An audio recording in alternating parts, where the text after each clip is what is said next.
the greatest year in hip-hop ever? It certainly is among the best of them. With the start of the NYC Renaissance and the official rise to fame of Southern hip-hop, with classic albums across the board, 1994 will forever be celebrated as one of hip-hop's most important years. Welcome to Major Key Unlimited.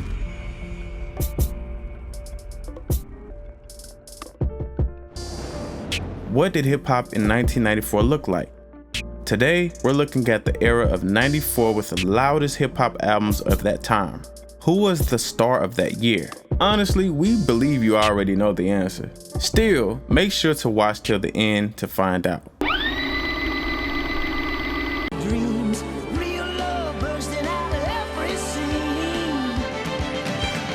Days go by, it's the bigger love of the family.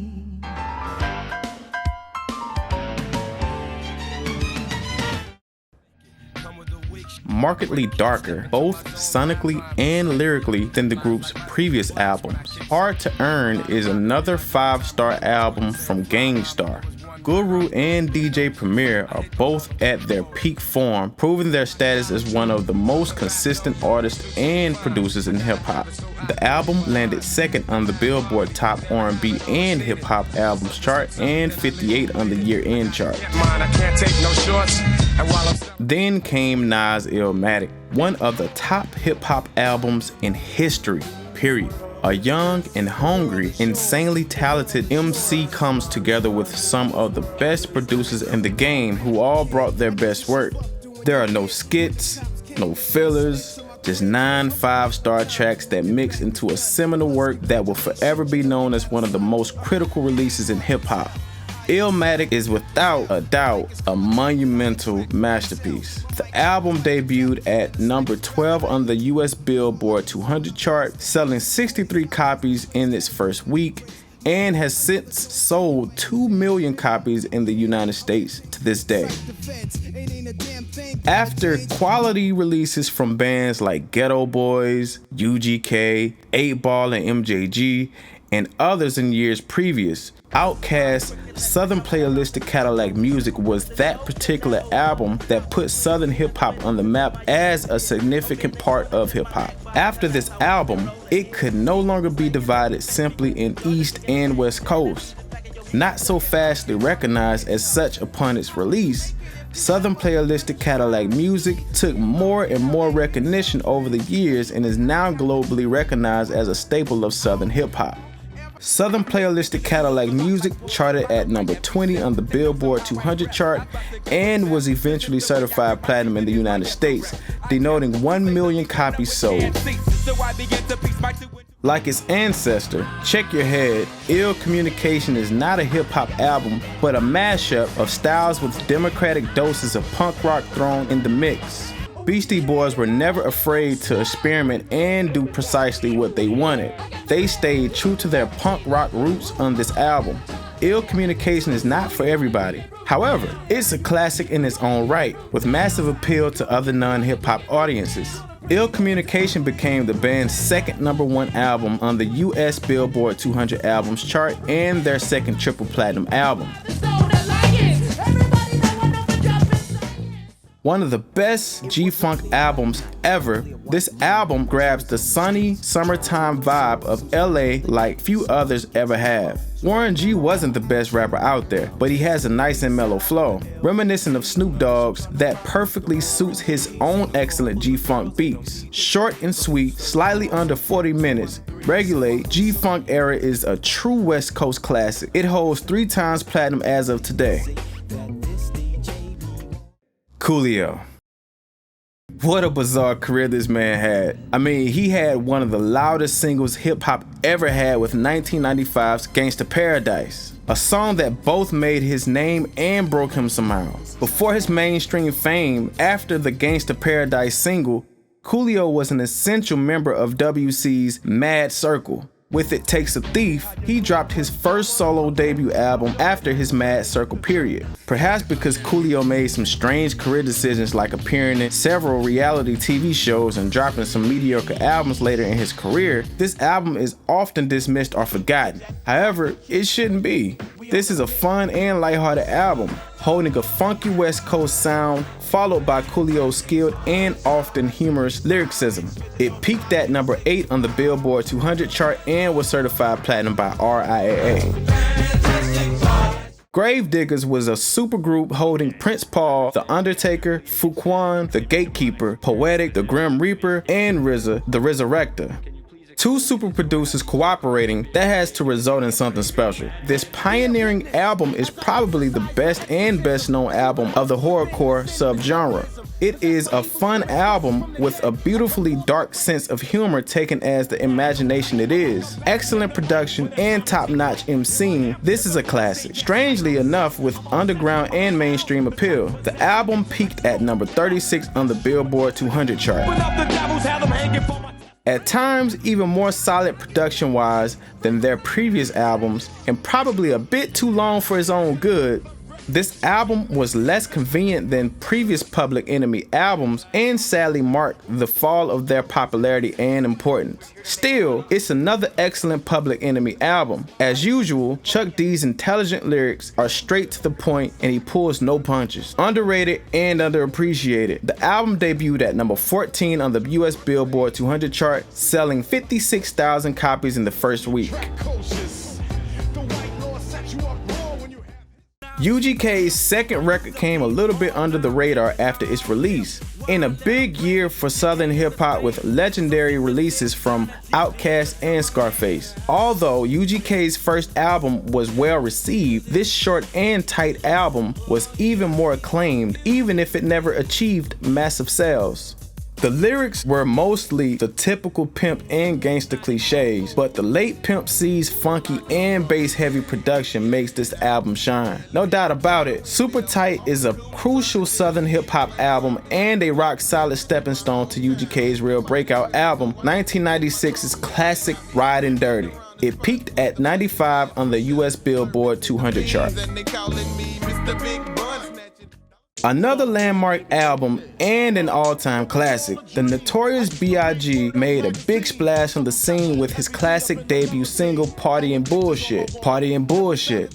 Expectations were rising for his full-length debut album, and oh boy, he delivered with Ready to Die. Everything went great for Biggie on this album, one of the most naturally gifted MCs and storytellers in the hip-hop game ever. Excellent production throughout with Biggie's brash and also vulnerable lyrics to top off the banging instrumental. Ready to Die peaked at number 15 on the Billboard 200 chart, was critically acclaimed, and soon got commercial success. As recent as April 2018, Ready to Die was certified 6 times platinum by the RIAA.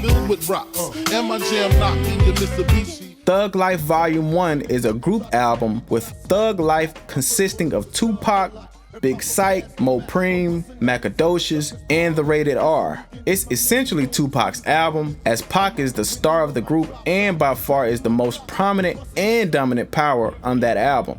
A strong album, but it could have been even stronger being a solo Tupac work. The album peaked at 42 on the Billboard 200 chart and was certified gold by the RIAA for selling 500,000 copies. Clever and conscious wordplay over outstanding production on his second album, Common matured into what he would finally become, one of hip-hop's most revered MCs and personalities. In one of hip-hop's most prominent years, this album measures up to any other release with ease. The album peaked at 179 on the Billboard 200 chart. Lacking a monster hit single like Troy from their classic full-length debut album, Mecca and the Soul Brother, the main ingredient is usually overlooked when considering hip-hop's best albums. This one is just as flawless as its ancestor. True enough, CL Smooth isn't the greatest MC or lyricist ever, but these albums are all about Pete Rock's production. As good as ever on this top-notch feel-good album. Though overlooked at its release, the album has since been re-evaluated with high critical acclaim. The album peaked at 51 on the Billboard 200 chart. OC's Word Life is similar to Nas Illmatic in many ways. Excellent beats, clever lyricism, overall cohesiveness, but much less revered, maybe due to insufficient promotion by OC's Wild Pitch label, perhaps because the competition in 1994 was crazy. For any reason, the way that Word Life flew so far under the radar is ridiculous. This is merely one of the best hip-hop albums of 1994. I wouldn't sleep on Word Life, even listening to it today. The album is probably most remembered because of the single Time's Up. The instrumental to the track was used in the movie 8 Mile, starring rapper Eminem in a rap battle scene. The album peaked at 34 on the Billboard 200 chart.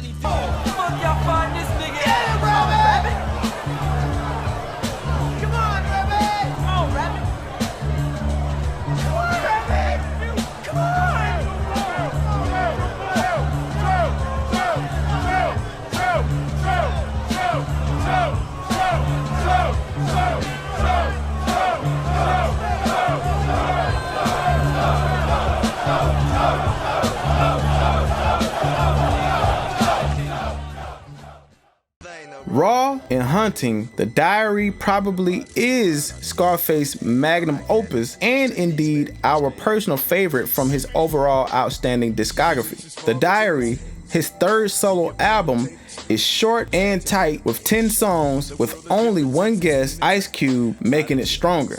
I Seen a Man Die, Hand of the Dead Body, The White Sheet, No Tears, Going Down, Mind Playing Tricks, 94. These are all classic Scarface cuts. No filler material on this album. The album debuted at number 2 on the Billboard 200 albums chart and was certified platinum by the RIAA, selling over 2 million copies in the US.